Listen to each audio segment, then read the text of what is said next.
Good day, Ma'am, Sir, especially to our advisor, Ma'am Brenda Anunuevo, and to our panelists, Professor June Mark Assis and John Jefferson de la Cruz. And I am Renato Luis Mansueto. I am presenting our thesis entitled Impact of Curfew Hours Implementation Towards Juvenile Street Crimes in New Corelia. And together with my group mates, Dieter Jan Kumunsad and Jan Rexel Candungo. And I am presenting our introduction. Crime rates among poor and uncivilized neighborhoods as well as in places in higher population are increasing, especially in the case of young people. Moreover, cases that record youth committing crimes have been on the rise, even though the government is heightening its efforts to reduce them. That is why there are some controversies wherein juvenile delinquents should be treated and punished like adult offenders. In the Philippines, a lot of juveniles committing street crimes are increasing and many are being arrested and detained. If the crime rate increase in a local government, officers activate curfew laws like using tickets or arresting violators. Otherwise, officers escorts the violators home and give a verbal warning.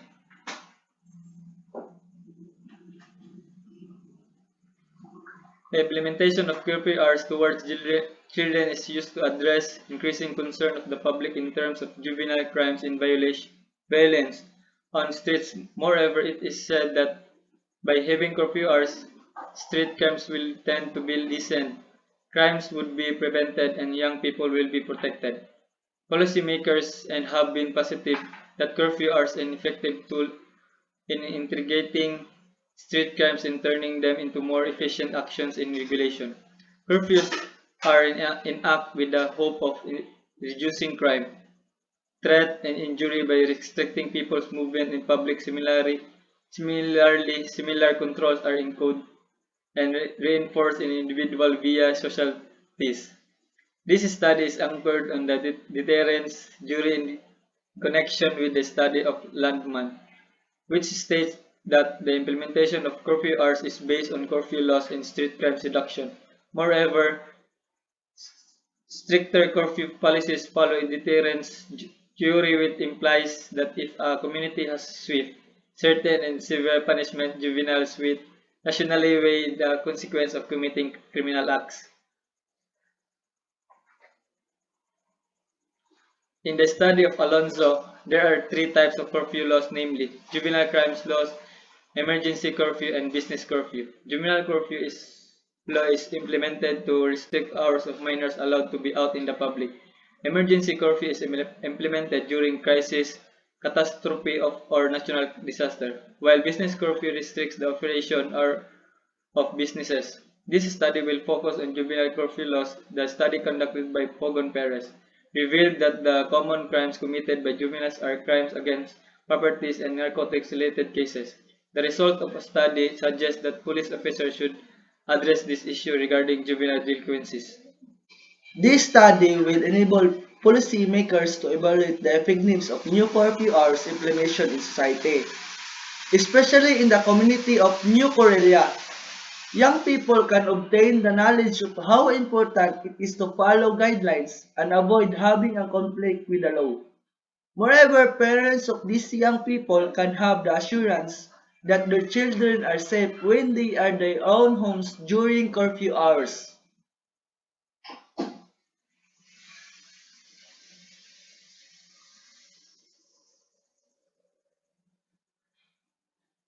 The objectives of the study sought to answer the following objectives. Number one, what is the extent of curfew hours implementation in New Korea in terms of curfew laws and street crimes reduction? Number two, what is the extent of juvenile street crime in New Korea in terms of crime against properties and narcotics related cases?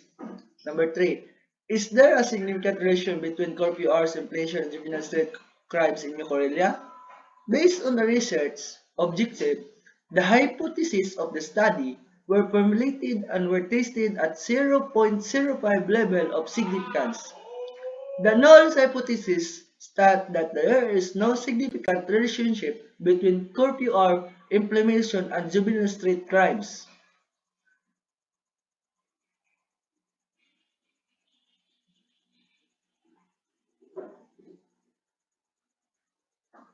Method. Participant. The respondents of the research will be the residents of New Corlear, Davao del Norte, because they are the one who can observe the behavior and changes of young people in their community, as well as the one who can evaluate the effectiveness of curfew hours implementation in New Corlear.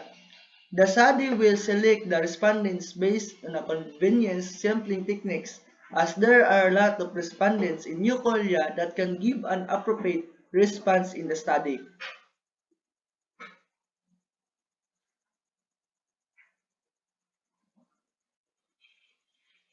Material instrument. This study will utilize the use of survey questionnaire that will be adapted from other relevant studies and their authors. The questionnaire for the first part, which is the independent variable, will be adapted to the study of unrest. At 2001, entailed curfew hours in Ilocos Norte. Moreover, the questionnaire for the independent variable will be adapted to the study of urban 2005, which is entailed the deterrent effect of curfew enforcement Operation Night Watch in St. Louis. The questionnaire will be adapted to the studies mentioned above as it has similarities to this study. Design and procedure. This study will involve the research design, methods, participants, data gathering procedure, and the statistical tools that will be used in this study. This study will use the quantitative, non-experimental design that will utilize a correlation technique that is useful in investigating the association or connection of two variables. Quantitative correlation research is a method in which two or more quantitative variables are from the same group of subjects, and it was appropriate to be used because it will involve gathering data to determine the degree of existing the relationship between two quantifiable variables. Waters 2011, Gay 1992. This study will understand the quantitative data of the said phenomenon. Quantitative data are significant in this study as it was gathered for the target respondents to answer the question. This study will utilize the use of questionnaires in gathering data. The researchers observed the following procedure in gathering data for the study. These steps were applied by the researchers in gathering data to measure the extent of curfew hours implementation and juvenile street crimes in New Karelia. The researchers submitted a proposed title that was then approved by the subject teacher. Then the researchers worked on to develop the first and second chapter of the study as its strength of the character. Next, the researchers drafted an adapted questionnaire and will submit it to the panel and advisor for revision. The suggestions and comments of the panel and advisor will be incorporated into the questionnaire for the final version after the questionnaire will be validated and approved. The researchers will submit a letter of proposal to conduct a study and the researchers distributed questionnaires to the target respondents to gather their answer for data collection through Google Forms.